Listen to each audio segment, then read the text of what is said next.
इस वीडियो में हम बात करेंगे कि धारा 120 बी और 34 आईपीसी में क्या डिफरेंस है। इन दोनों में मतलब अंतर क्या है। दोनों ही एक जैसी धाराएं हैं, एक जैसे सेक्शन हैं।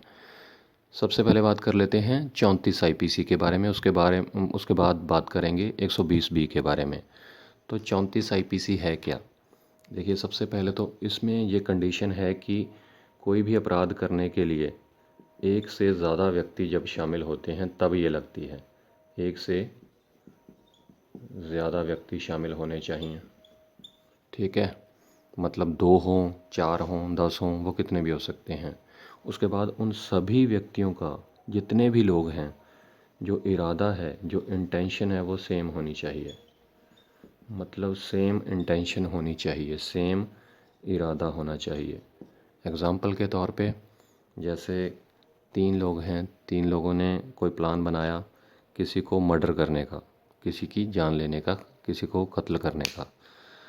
अब 3 लोगों में से एक बंदे ने तो पिस्टल जो है प्रोवाइड करवाई, तो उसने पिस्टल प्रोवाइड करवा दी। एक बंदे ने तीनों में से कार का अरेंजमेंट कर दिया कि कार से चलेंगे, और तीसरे बंदे की ड्यूटी उन्होंने ये लगाई कि तुमने गोली चलानी है। अब तीनों लोग गए मौके पर, स्पॉट पर गए जहाँ पर वो बंदा था, और 2 लोग तो कार में ही बैठे हैं। एक बंदा गया रिवॉल्वर लेके, उसने उसको गोली मारी, उसको जान से मार दिया, और वो भी भागकर कार में आ गया, और तीनों कार लेकर भाग गए। अब यहाँ पर कौन सी धारा लगेगी। मर्डर के लिए लगेगी 302 आईपीसी, क्योंकि कत्ल हुआ है तो 302 आईपीसी लगेगी। कत्ल किसने किया है? सिर्फ एक बंदे ने। बाकी 2 लोग तो कार में ही बैठे थे, लेकिन वो बाकी लोग भी बच नहीं पाएंगे, क्योंकि उनको 302 के साथ, 302 आईपीसी के साथ 34 आईपीसी लग जाएगी। अब ये 34 आईपीसी यहाँ पर मेन रोल है। कानून ये कहता है कि अगर कोई भी अपराध करने में, अगर कोई प्लानिंग करने में, अपराध करने में जितने भी लोग आपस में जुड़े हुए हैं, जिनका इरादा सेम था, फिर चाहे अंजाम देने वाला एक व्यक्ति ही क्यों ना हो, 2 व्यक्ति ही क्यों ना हो, लेकिन उस ग्रुप में जितने भी व्यक्ति थे, यही माना जाएगा कि उन सब ने वो अपराध किया है।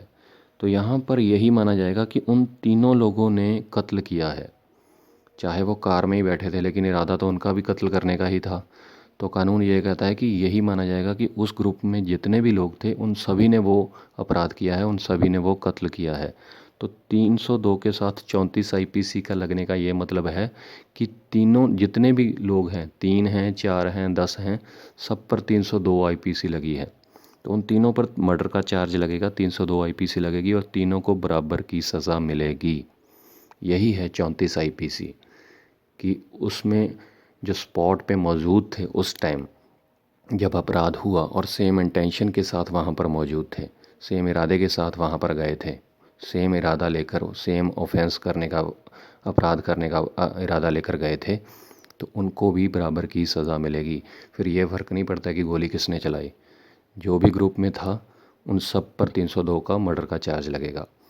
तो यहाँ पर देखिए, ख़ास बात क्या है, डिफरेंस क्या है 120 बी में, अभी बता देता हूँ, बाद में 120 बी भी डिस्कस करेंगे।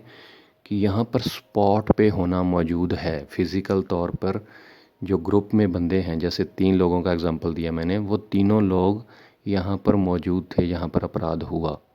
तीनों लोग फिज़िकल रूप से उस अपराध को करने के लिए मौजूद थे, तब 34 आईपीसी लगी।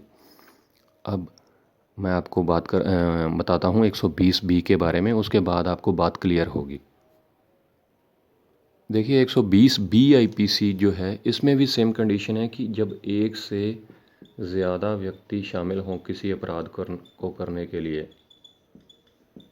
तभी ये लगता है। 2 हों, 4 हों, 10 हों, कितने भी हो सकते हैं, ठीक है। और उनको जो ये लगता है क्रिमिनल कॉन्स्पिरेसी के लिए, क्रिमिनल कॉन्स्पिरेसी के लिए मतलब षड्यंत्र रचने के लिए, कोई प्लानिंग करने के लिए, अपराध करने के लिए कोई प्लानिंग जब करता है, क्रिमिनल कॉन्स्पिरेसी, जब एक से ज़्यादा व्यक्ति, चाहे 2 हों, 4 हों, 5 लोगों का मान के चलिए ग्रुप है, उन्होंने कोई षड्यंत्र रचा, अपराध रचा, तब 120 भी लगती है।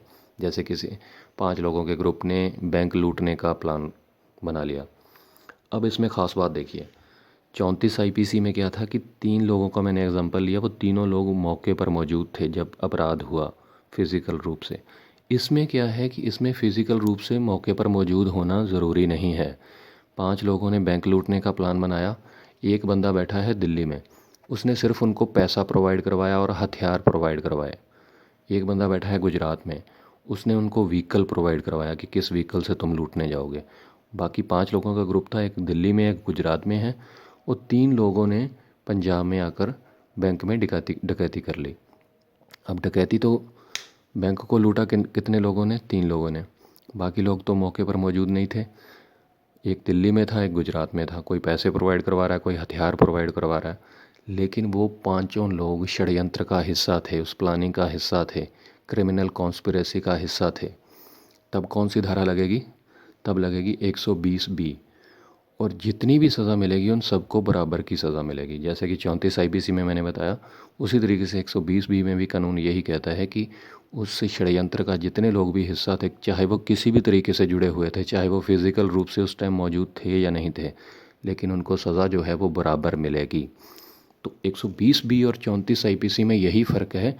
34 आईपीसी के अंदर क्या है, जो फिज़िकल रूप से वो बंदा मौजूद होना चाहिए, फिज़िकल रूप से, लेकिन 120B के अंदर क्या है कि फ़िज़िकली उसकी ज़रूरत नहीं है, बस वो एक षड्यंत्र का हिस्सा होना चाहिए। वो किसी भी तरीके से हो सकता है, चाहे वो किसी दूसरी स्टेट में बैठा है, वहाँ से गाइड कर रहा है, किसी भी तरीके से वो षड्यंत्र का हिस्सा है, उसको पता है, उसको अपराध के बारे में पूरी नॉलेज है, वो क्रिमिनल कॉन्स्पिरेसी का हिस्सा है, लेकिन वो फिज़िकल रूप से उस टाइम मौजूद नहीं है। जैसे कि बैंक का एग्जांपल लिया कि सिर्फ 3 लोगों ने बैंक लूटा, बाकी 2 लोग तो आउट ऑफ स्टेट बैठे थे, लेकिन फिर भी उन पर 120 आईपीसी लगेगी।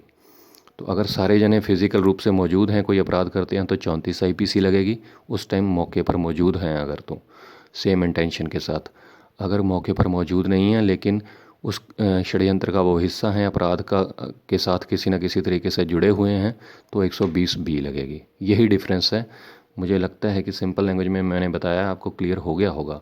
अभी भी कोई कन्फ्यूजन रह गई हो तो प्लीज़ कमेंट कीजिएगा, और लॉ से रिलेटेड कोई और भी जानकारी चाहिए तो भी कमेंट कर सकते हैं आप, जानकारी मिलेगी। और जाने से पहले चैनल सब्सक्राइब ज़रूर कर लीजिएगा, क्योंकि इस चैनल पर कानून से रिलेटेड वीडियोस को इस तरीके से बनाया जाता है सिंपल लैंग्वेज में, ताकि आसानी से आपको समझ में आ सके। तो चैनल सब्सक्राइब ज़रूर कीजिएगा। बहुत बहुत शुक्रिया।